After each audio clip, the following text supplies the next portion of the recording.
嗨，大家好！今天的讲座是 TouchDesigner 新媒体互动极限期的最后一场活动。那我们很荣幸能邀请到 Stefan KRAUS 以为何包浩斯会爱上 TouchDesigner 为题，从历史的脉络追溯包浩斯在上个世纪所提出的愿景，如何在今天与 TouchDesigner 的创作产生共鸣。而在回溯过去的同时，他也向现在的我们做出未来的提问。当我们理解到过去所留下并能影响我们的这些愿景，我们自己又能为下一个世纪提出什么样的远见？那在待会的讲座中，希望大家可以一直把这个提问放在心中，去思考当中的意义。那今天的压轴讲师 Stefan KRAUS 本身具有建筑养成的背景，并主要以柏林为活动据点。那他成立了工作室 MXing， 那进行互动装置、现场展演以及扩增实境的创作。他同时也是一位教育工作者，是推动创意城市教育设计教育机构 Not Institute 的共同创立者。那今天的讲座形式如同我们之前的几场，我们一样会先播放预录的讲座影片，大约23分钟。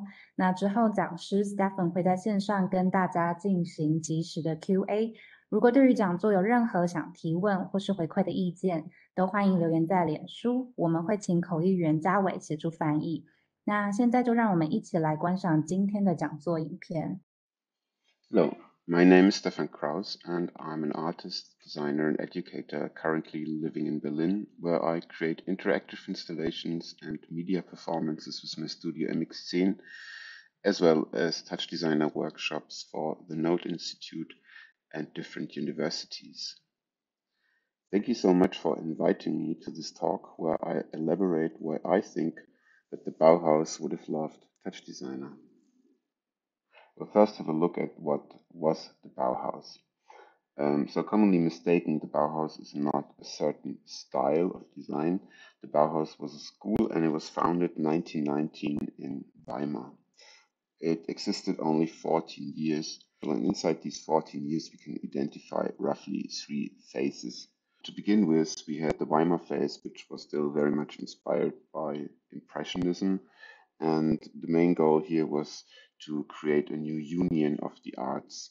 So this was inspired from a more holistic approach to design that was seen in the medieval art of creating cathedrals, where all the different arts work together to create something that praises God. And this was a more secular idea.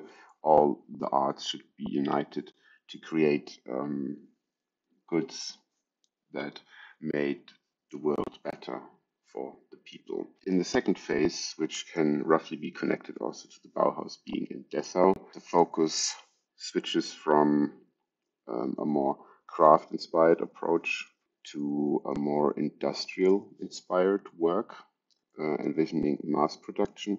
And the claim here is art and technology, a new unity. The third phase basically starts with the end of the Bauhaus in 1933, when it was shut down by the Nazis and most of the teachers and students had to immigrate or fell victim to the war and the policy of the Nazis. But let's start first with the foundation of the Bauhaus in Weimar. We started out with a manifesto they gave themselves, and this manifesto, written by Walter Gropius, has the main claim that all arts should unite in the construction. So the construction is thought to be something more than that, just the construction of a house, but it's like that Gesamtkunstwerk, a piece of art, design, architecture, and crafts, where all these arts are united to create one immersive and consistent design. The Bauhaus was founded by Walter Gropius, at that time already quite successful and known architect. He invited a cast of already well-known and innovative artists, among them Paul Klee, Johannes Hitton, Oskar Schlemmer, Lionel Feininger, and also attracted a very diverse and for the time very international crowd of students, and also very new women were allowed to that school for the first time. This whole foundation happens in a time of deep political insecurity and instability. Germany has just lost World War I. The political situation is unclear. You have communist forces, you have reactionary forces. Gropius gets the opportunity to gather all those talented people together and form a new school with them. So the idea of the Bauhaus was to bring together the arts and craft, which were thought to be too separated, very academic art education and a very practical crafts education, which barely touched. And so the concept was that after a so-called Vorlehre, which you would say foundation, in which the students got familiar with materials, with space, with color, with composition, with drawing and painting tools, and so on, they would be ready to enter the workshops, have a stone, a wood, a metal, a textile, a color, a glass, and a clay workshop. After this foundation, students were allowed to go into the workshops where they would learn from the workshop masters and could apply this diverse knowledge that they gathered to their own designs, be it architecture, be it furniture design, be it graphic or print design. And this is where the first analogy to TouchDesigner comes into play. TouchDesigner is a visual programming environment that brings together almost everything that you can do with a computer. Operators to work with sensoric input, with cameras, with audio input, with data input, geometry, with particles, with simulations. Pretty much everything that's technologically available is addressable through TouchDesigner, where you program by adding together little nodes. One could say that the aim of TouchDesigner is just as well to bring all the arts together. So TouchDesigner obviously is a tool, not a school, but you could also say working with this kind of tool is a bit of a philosophy. TouchDesigner was founded in Toronto in 2000.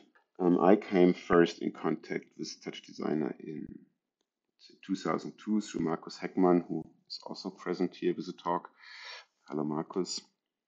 And it took me about another 12 years before I actually dared to touch it myself. Since then, it has turned into my main tool because there's practically nothing that you cannot author or shape with TouchDesigner.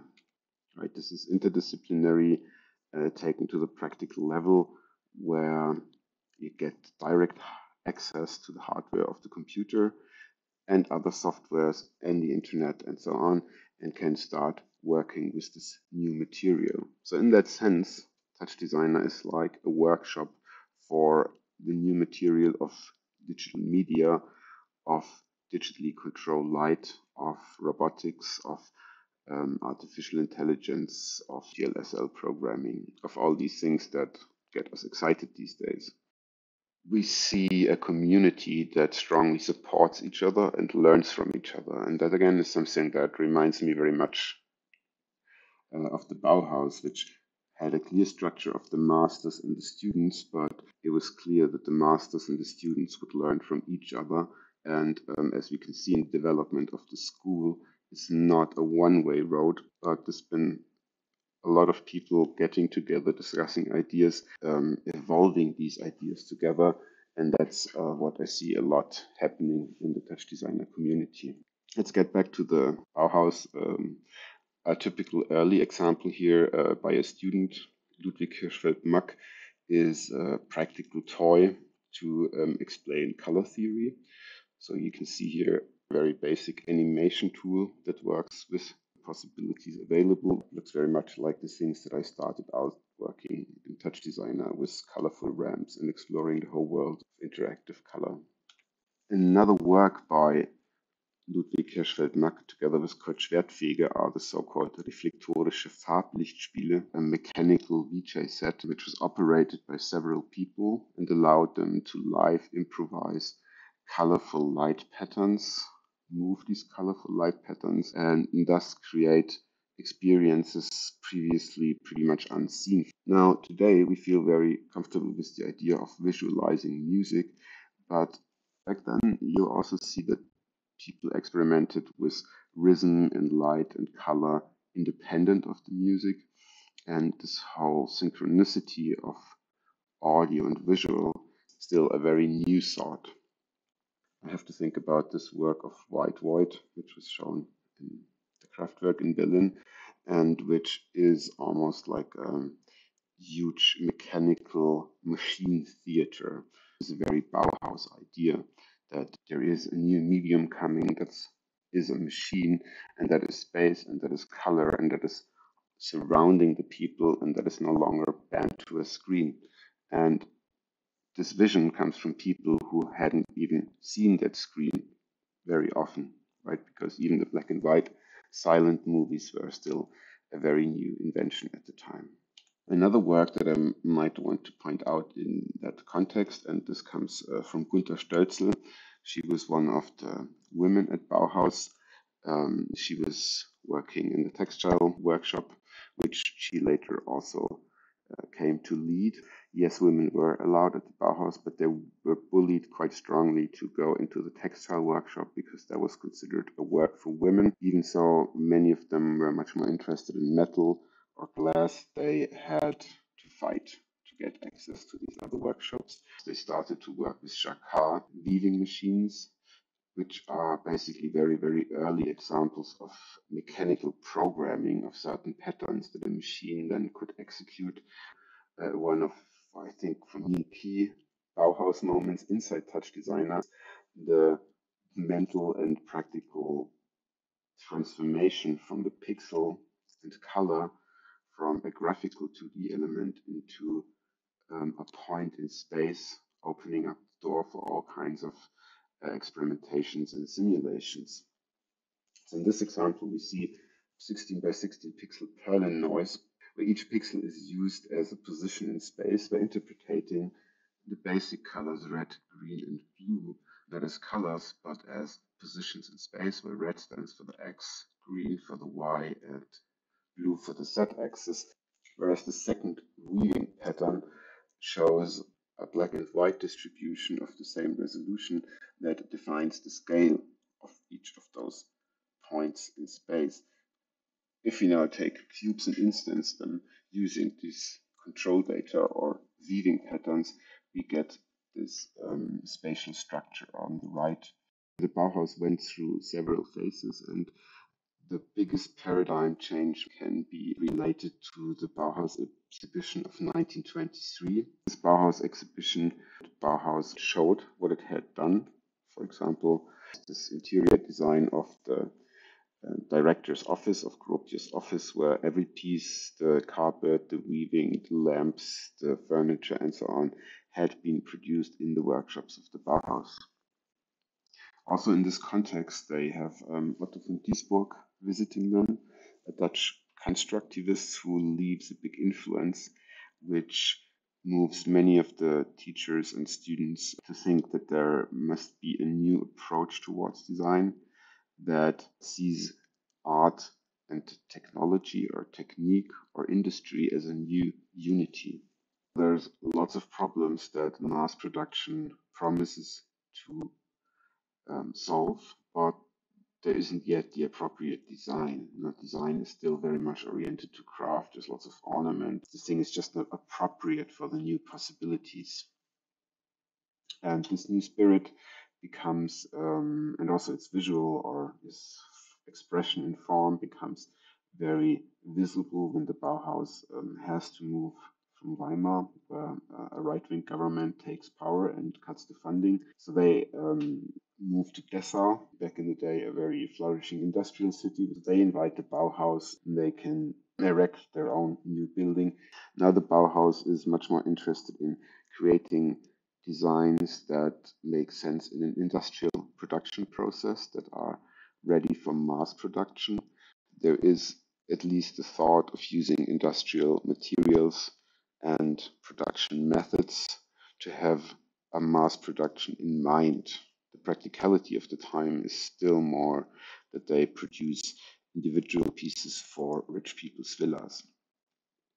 One person that doesn't like this paradigm shift at all is Johannes Hitton, the influential master of colors and creator of the foundation courses, who has a very esoteric idea about the artist in the world, and he doesn't have any interest in this new industrial way of thinking about art and design.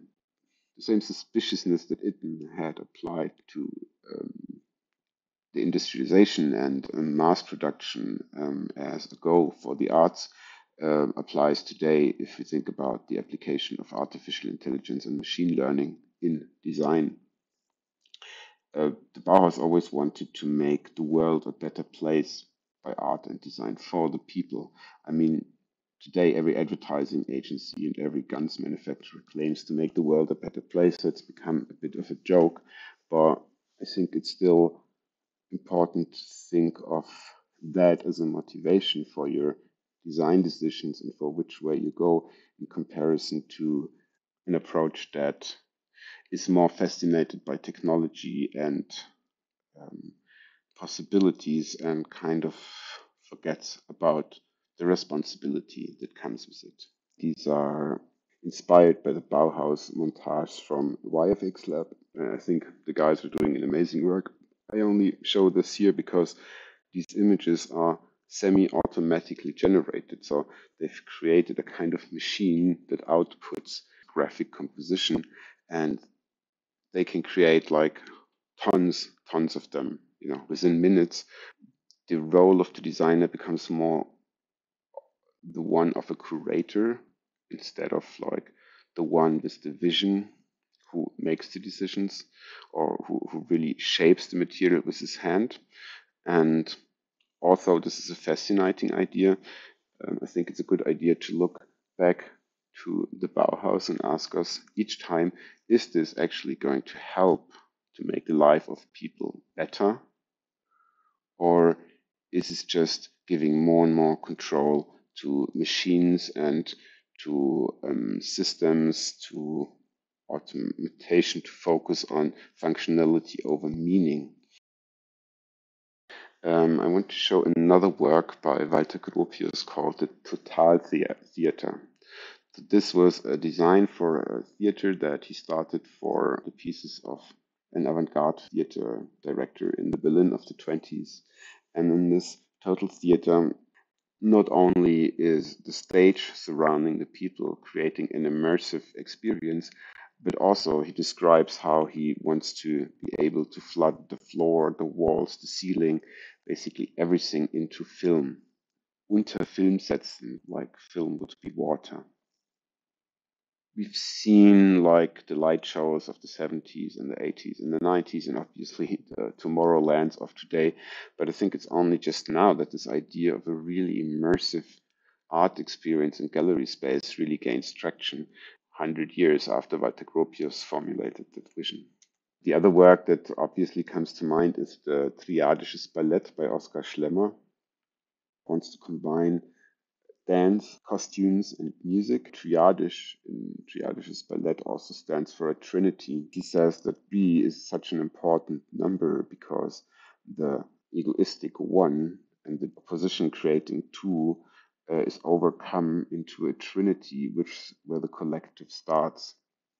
But he also refers the three to form, color, and space. The three dimensions of the space, height, depth, and width. The three, in his eyes, basic forms, the sphere, the cube, and the pyramid, and of course the basic colors, red, blue, and yellow, which we now know as red, blue, and green.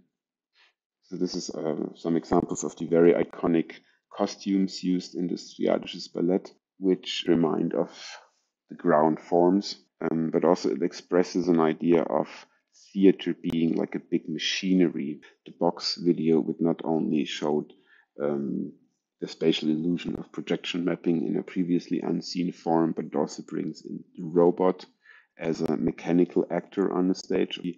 And it also reminds me, obviously, of characters. Here, the work of Matt Pike, the walking fur ball, which we now see in endless variations. And I think he's just recently, with Universal Everything, released an endless YouTube stream where numerous of these creatures automatically generated walk by the screen. In 1993, the Bauhaus was dissolved. The art has been labeled Entartete Kunst, deranged art, by National Socialists, and for most of the teachers and students, the only option was emigration or death in the KZ, or a very silent life, not creating any interesting art because Germany now fell under the dark rule of the Nazis. After the war, there was no real resurrection of the Bauhaus, mainly because most people who were involved had emigrated and found a new life. In Germany, fun fact, Bauhaus is now the name of a hardware store. However, the heritage of the Bauhaus, which then came to be known as international style, became a global symbol for modernism, and the way it has been taught at the Bauhaus became kind of a standard for design education that we don't even realize that anymore. So the Bauhaus has been normalized in the world of art and design to a big degree. Many of the important protagonists of the Bauhaus went to the United States, and there had a significant influence on the creation or on the evolution of the American skyscraper. Here on the left, we see a design from Ludwig Mies van der Rohe for a skyscraper in Berlin in the 20s, where he already envisions what will be later known as the curtain wall facade.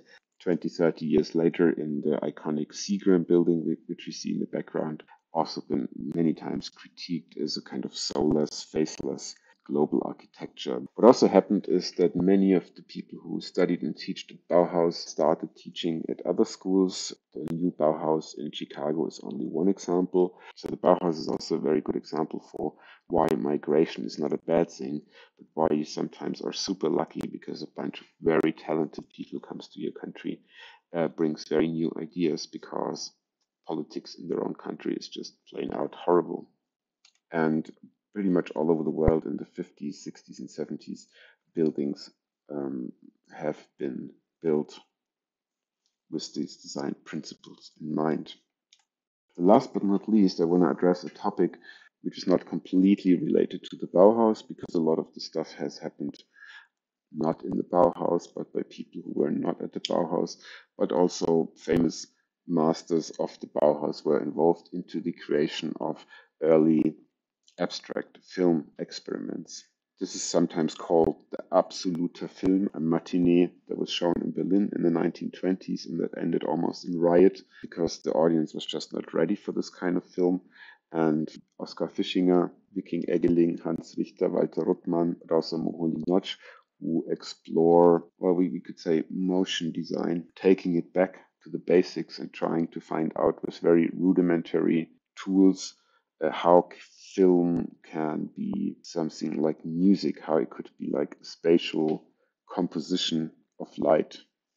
So, for example, there's Werner Graf who creates this composition on paper where he says, well, to find out what this new medium is, we have to experiment with very simple forms and with rhythms. We have Hans Richter who creates animations like that. And you have to imagine that working with film was incredibly cumbersome and expensive. There were weeks and weeks of work before you could even look at a tiny little loop. Many of the artists at the time created scripts for movies that could be produced only 20-30 years later.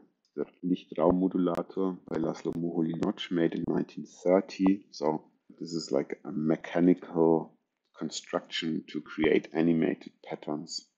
Another work by Laszlo Moholy-Nagy could almost be considered to be a remix of an earlier work of Oskar Fischinger, where they both play with a technique to store sound in film by storing the sound signals into the film frames. And they start to play with that sound or to synthesize sound by drawing, maybe one of the first really audiovisual approaches. Same matter creates image that also creates sound.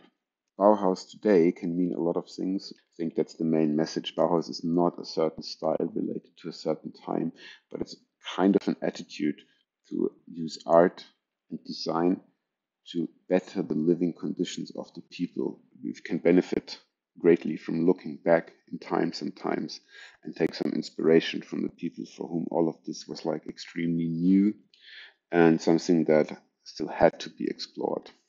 So thank you very much for your attention, and I hope to see you in the Q&A in a few minutes. 好，那谢谢，以上是我们讲师的分享。那我们现在开放 Q&A 的提问。那在等待问题的同时呢，我这边想要先抛出一个问题来询问 Stefan，因为我们这周活动其实邀请了许多国内外的讲师来谈 TouchDesigner。那在讨论的过程中，也可以看到不同的养成背景，为他们带来了不同的探索切面。那我们知道 Stefan 您过去是受建筑师的训练，那想请问建筑的养成对您在 creative coding 的创作上有带来什么样的影响？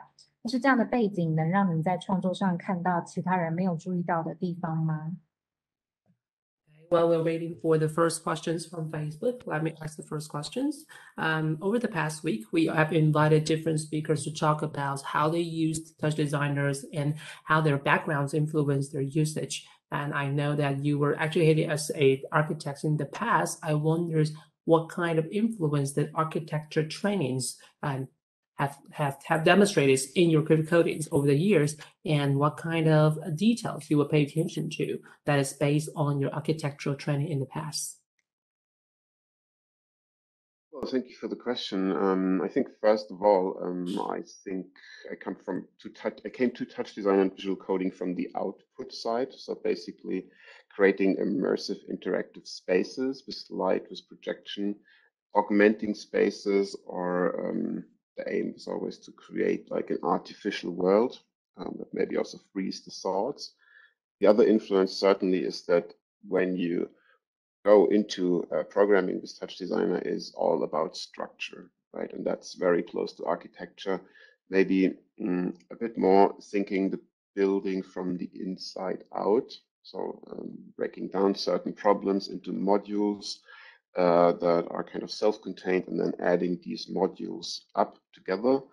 And there I always feel that my architectural background helps me to structure these problems and to address them in a, say, very organized way, to bring order to the chaos that the creative process often is. 在我的这个经验来说的话，其实我是从这个使用者的角度，或者从结果的角度来看待 TouchDesigner 这样的一个工具。所以我当时当然是希望能够去打造这种沉浸式的、互动式的，或者扩张式的这种的体验，然后去呈现出这种人为的作品跟人为的结构。其实如果各位看看 TouchDesigners 的内部的创作环境的话，其实就跟结构有关系，而建筑里面也跟结构有很大的关系。这其实就像是一个从内而外慢慢去建构出来的过程，所以我们把很多问题或者很多要做的事情分解成很多的模组跟单元之后，一个一个堆叠出来之后，创作出我们最后想要达成的结果。其实这就跟我的在过去的建筑教育有很大的关联性，而且其实也因为建筑教育的这个关系之后，我看待很多事情的时候，同样也能够用比较有条有理的方式来看待很多也许在创作过程里面比较混乱或者是比较混乱的一些情况。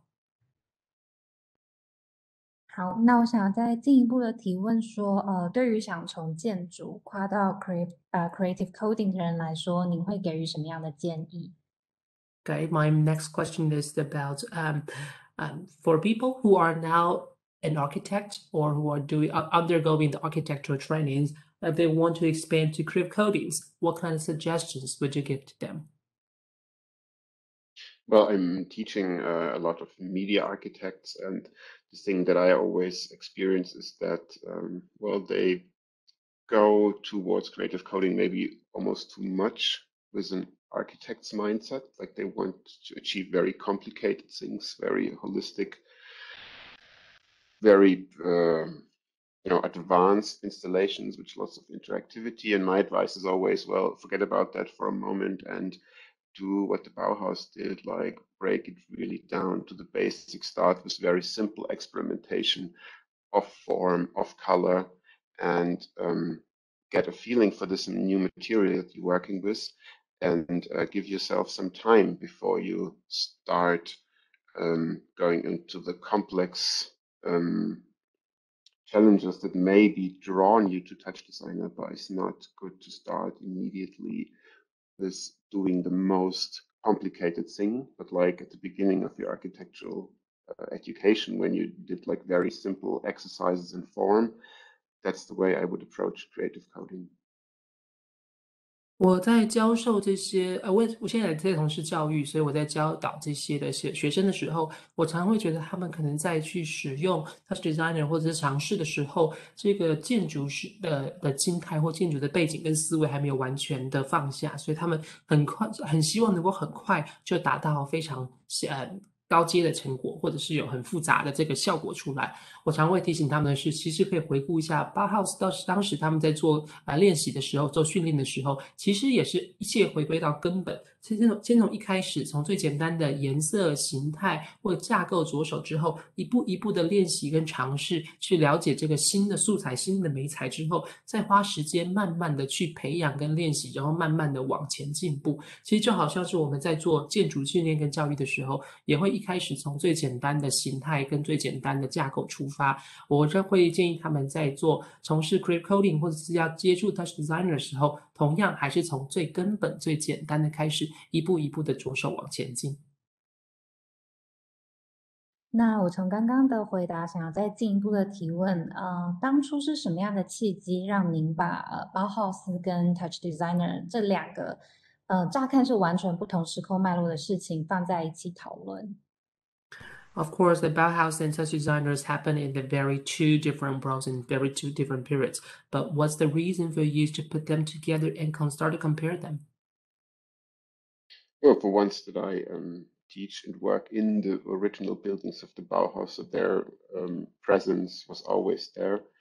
But also like my personal process, really just forget what you've learned, start from the very beginning, experience a new material, and then once you got a basic understanding for it, then expand from that.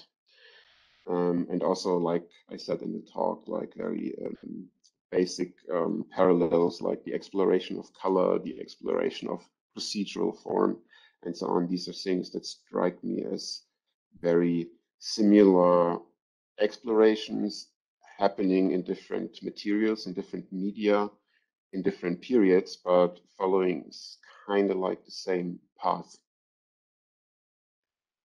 当然，一方面是因为我教学的环境其实是当初包浩斯学校所处的地点，所以这个包浩斯的影响跟包浩斯这个概念一直都在我的心中没有消失过。那另外一方面，我也非常的强调，在学习的时候应该要放下一切，从头开始，从最简单的内容开始，单元开始，之后一步一步在扩大，一步一步在延伸出去。所以对我来说，这样的过程其实跟TouchDesigner 学习过程也很相似。我们同样要去探索不同的颜色、不同的形态，还要从最根本的概念开始。所以这两者之间其实有很多的相似之处。如果仔细回想的话，虽然它们存在的地方、它们存在的时间跟存在的这个模式跟方法大不相同，可是它们其实在很多的本质上面，还有基础元素上面是非常相近的。好，那我这边有一个脸书的提问，他想询问说，刚刚影片中提到第一阶段的包浩斯学院是深受立体派的影响，那他很好奇，这是指在何种层面的扰动跟影响？那有没有相关的例子可以进一步说明呢？ In your presentation, you mentioned that at the first stage of Bauhaus, they were influenced a lot by the Cubism. So I wonder if what kind of influence they're exercising on Bauhaus at the very beginnings, and are there any examples you can share with us? I wouldn't say that they were influenced by Cubism. Like at the very first phase, their inspiration came from much older approaches towards art and design, like namely the creation of the European cathedral, where where like all the technologies of that time, are we talking like 1500, 1400,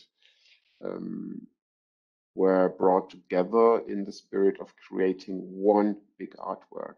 And that was a very big inspiration to the Bauhaus. And the other one was certainly to, after the catastrophe of World War I, is to forget about all the given certainties of the time before, because obviously it failed. And there were so many new technologies like working with concrete, working with steel, new machines, cars, airplanes, and these kind of things.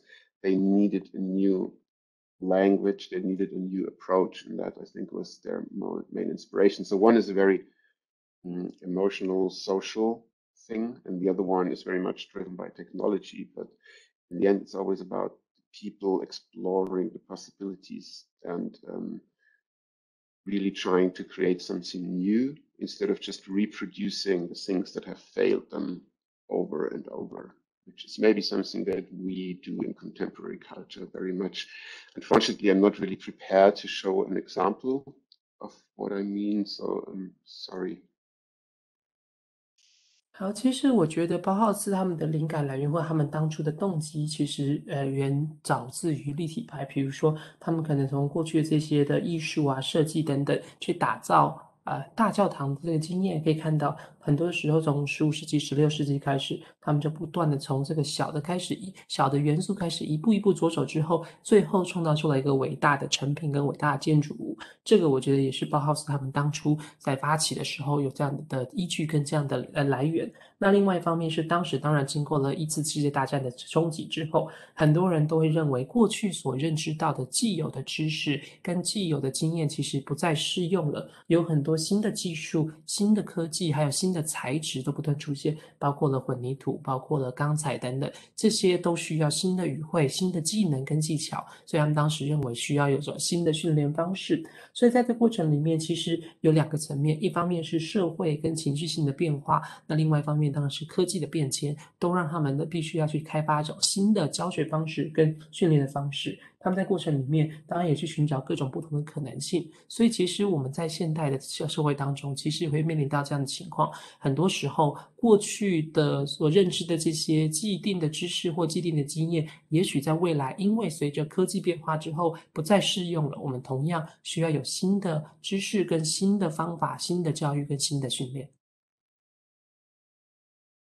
好，那在我们等待其他问题的同时，我这边也想要提出一个问题，就是在讲座中您提出一个非常有意义的论点，那就是技术可以不断被推进，但技术同时也能被复制。如果说思想才是意义的本质，我们应该要关注的是我们现在所留下的是否能让未来更美好，而不是仅一昧的追寻科技的极致。我想这是您讲座中提出希望能让大家进一步反思的一件事情。那也因此，我想进一步的询问您怎么看现今的科技艺术发展？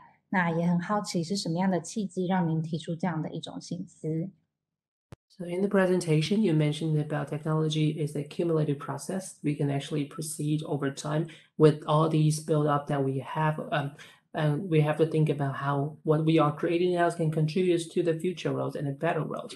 And that's what I want to ask you about. Like, how do you think about the current technological developments or technological art? And how do you think that it can help or create obstacles for future development?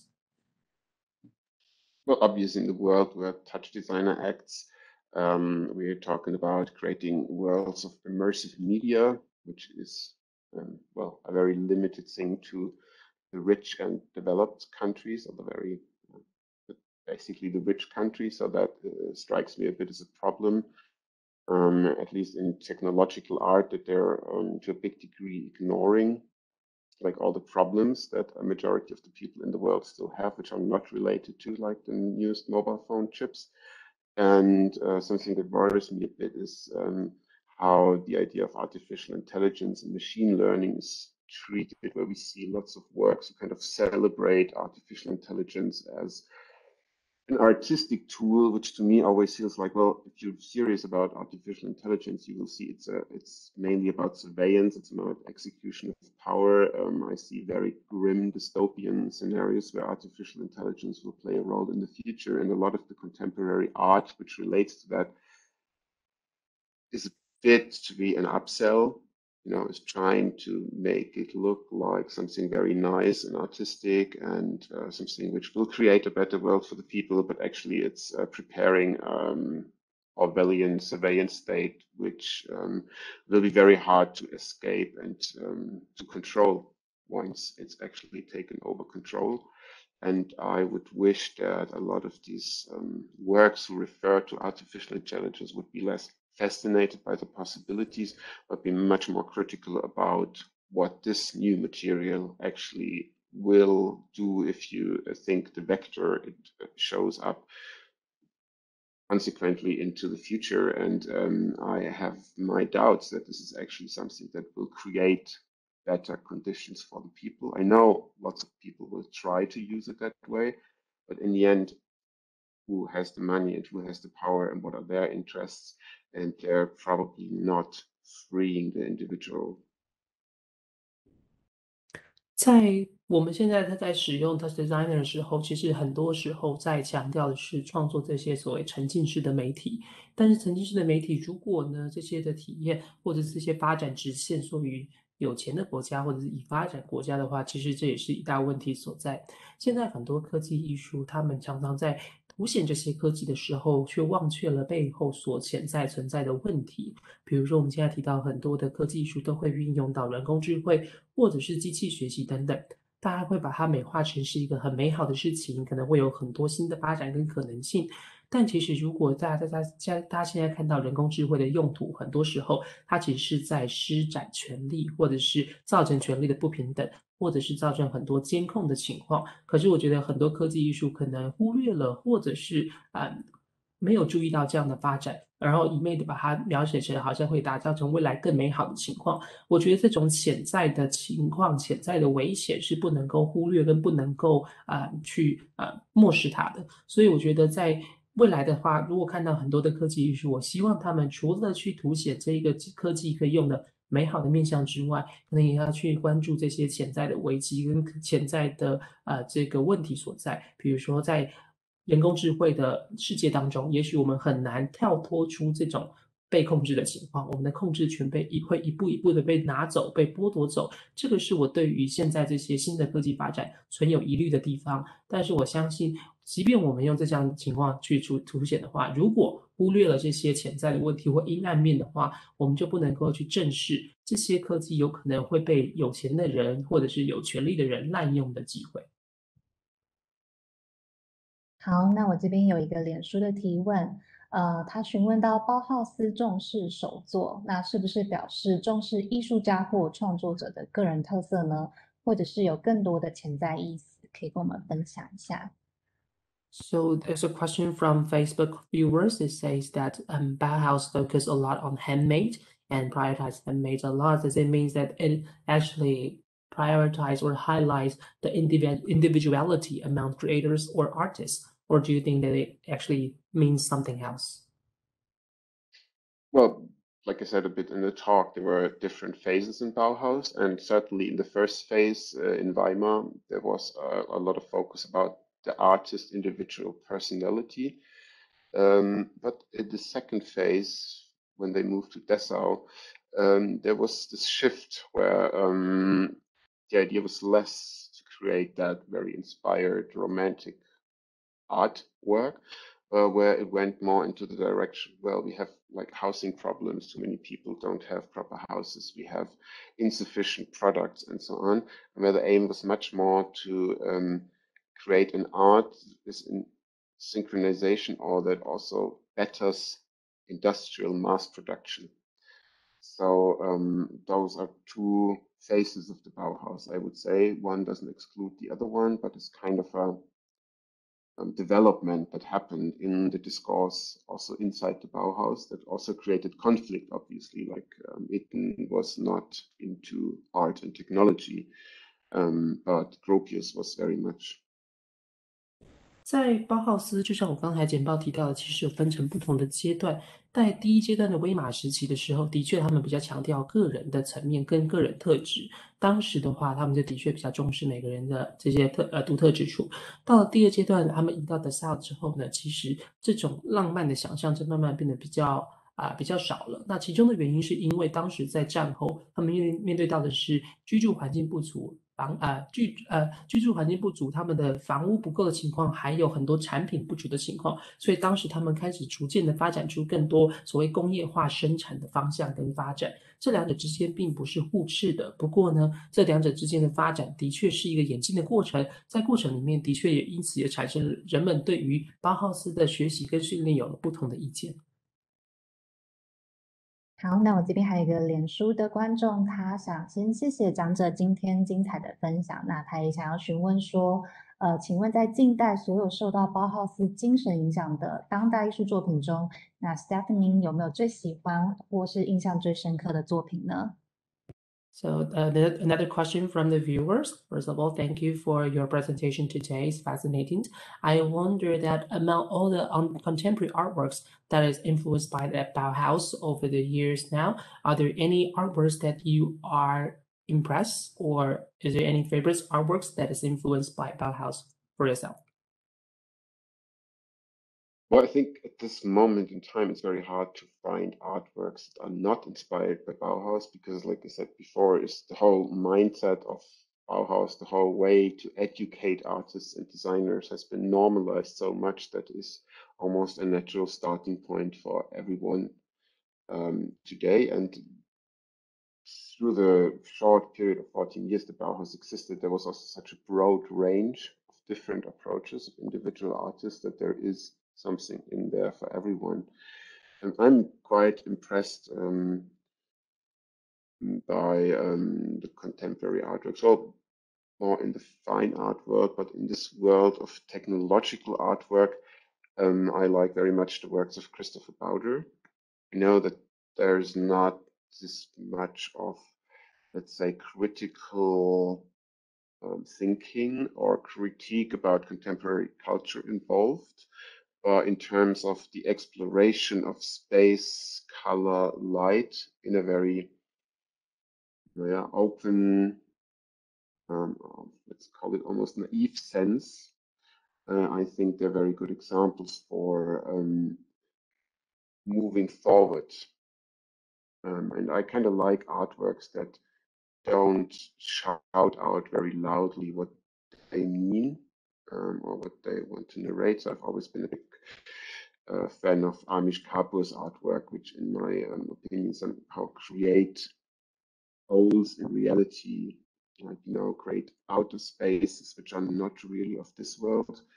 That's what I also see in some of these kinetic installations from White Void, creating an exception of the world we're living in, and thus giving us the opportunity to think completely different about it when experience these artworks. 我自己的话，其实很认为现在的艺术界里面，因为包浩斯当时的涵盖范围虽然只有短短14年，但是其实有非常广泛的不同的切入角度、不同的策略、不同的范围，几乎可以应用在各式各样的艺术当中。所以我觉得现在几乎没有任何艺术作品是可以说完全不受到包浩斯的影响。